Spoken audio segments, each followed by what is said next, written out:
So I made a video over on Brock Awesome Studios that, I'm not gonna lie, kind of popped off compared to my other videos. Ever since then, I kind of wanted to make a video about Return to Dreamland Deluxe as kind of a good send-off before the game comes out.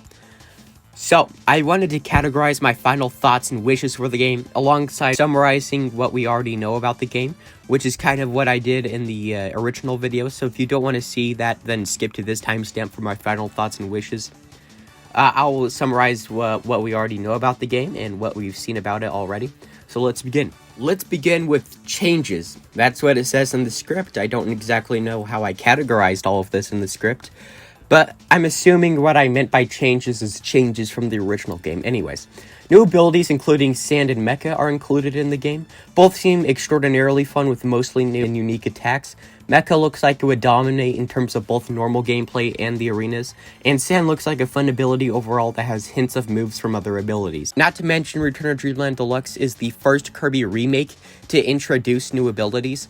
Superstar Ultra considered it, but it wasn't included, obviously. Highly noticeable visual upgrades, new art styles applied to the game, which is reminiscent of a pop-up book. The game's visual aspects have overall been upgraded as it's now running on the Switch.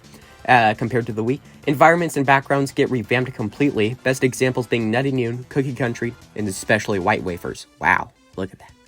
The game now runs at 60 FPS, which is not a new milestone for the Kirby series, but still is a nice addition.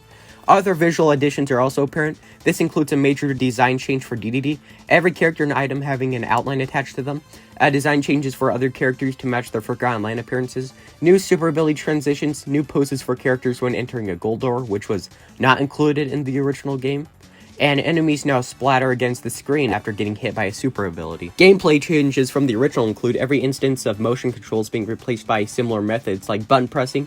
In multiplayer, King DDD, Meta Knight, and Bandanity all have upgraded movesets to match their movesets in Star Allies and Fighters 2. Additional collectibles have been added to the game, including a mysterious Mary Magoland ticket shown in the high jump footage that doesn't have much information yet. Copy abilities don't differ that much from the original except for a few changes, including Hammer now has the ability to charge Hammer Flip, which wasn't in the original game. I felt like it was, though. Stone has new transformations from Star Allies. This may be more of a visual change than a gameplay change, but Wing also underwent a redesign. Another new ability that wasn't in the original now has been added to the game. Festival, which isn't a completely new ability as it returns from Star Allies. Audio design doesn't differ that much from the original game except for a few changes. Even though songs have been remixed completely, they still have been remastered to some extent, and Kirby and other characters also get new voice lines. Now we move on to new content. As mentioned before, 3 new abilities are being added to the game which weren't in the original. A very large part of the new content is Mary Magoland, a theme park-based area where you can play sub-games which act as attractions. 10 new sub-games are being added to the game, 5 times the amount of sub-games in the original. Many sub-games return from past games, including 2 entirely new sub-games, that being Magolor's Tome Trackers and Gun Blasters, which replaces Scope Shot. The Samurai Kirby sub-game is surprisingly the only sub-game to offer online functionality. This sub-game is probably the least deserved of online play out of all the sub-games, but anyways. Playing sub-games can also earn you stamps, which can be used for unlocking collectible masks. New unlockables that players can wear in both the sub-games and the main game. The masks resemble multiple characters from Kirby's history. How they are going to fill 86 slots, though, is beyond me. A new feature is item storage, which allows you to store different items for later use in the game. You can store multiple items and pick which one you want to use. Once you do pick one, all you have to do is press X and the item will be delivered in a package.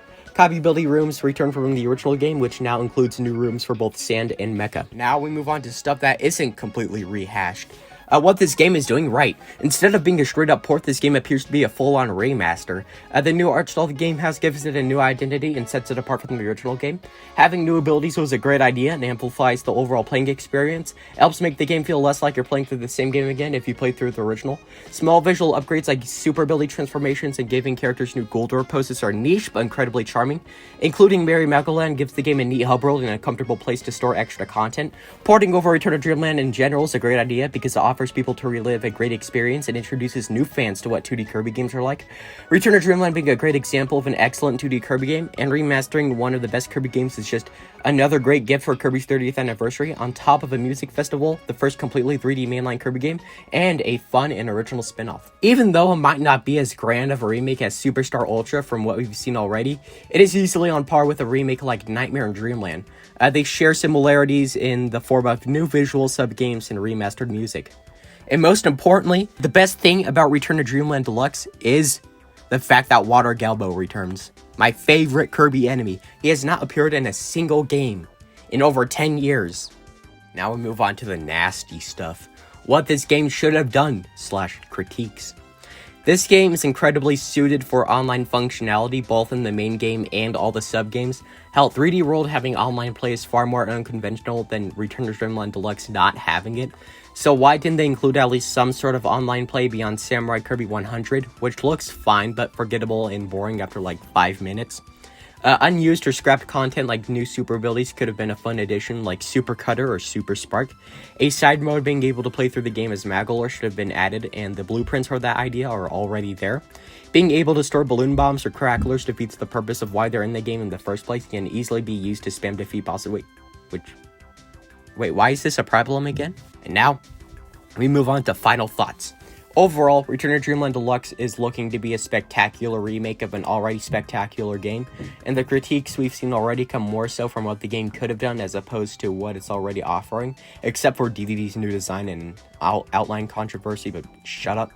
Return to Dreamland is already one of my favorite games, one of my favorite pieces of media of all time, and being able to play through the game again with revamped visuals, new abilities, and new extra content is a dream come true.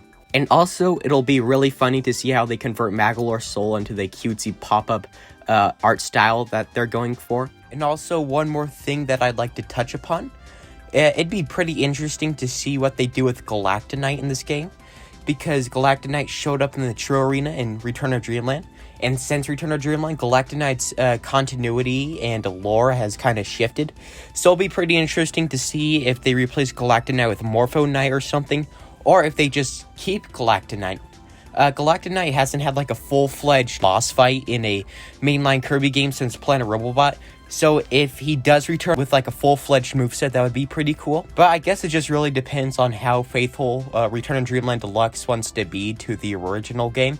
But if they do keep Galactonite, then that would be pretty cool. And thanks for watching the video, and bye-bye. Really, y'all? As I was making this video, as I was about to finish this video, in fact, it's already exported, new information about Return to Dreamland Deluxe just got leaked. And it is so recent, I feel very hesitant about talking about it. So if you don't want to get spoiled, then get off the video right now. Get your ass off the video. Go play Wii Bowling or whatever if you don't want to be spoiled about something that's very crucial to the game. New information or new leaked information about the game, specifically the back cover of the game, suggests that there will be a new Magolor epilogue, a new side mode for Magolor. This is crazy. I don't exactly know how it got leaked, but it's so crazy. It's so recent, and it's so convenient that that information got leaked as I was about to finish the video, as it's already exported fully. Oh.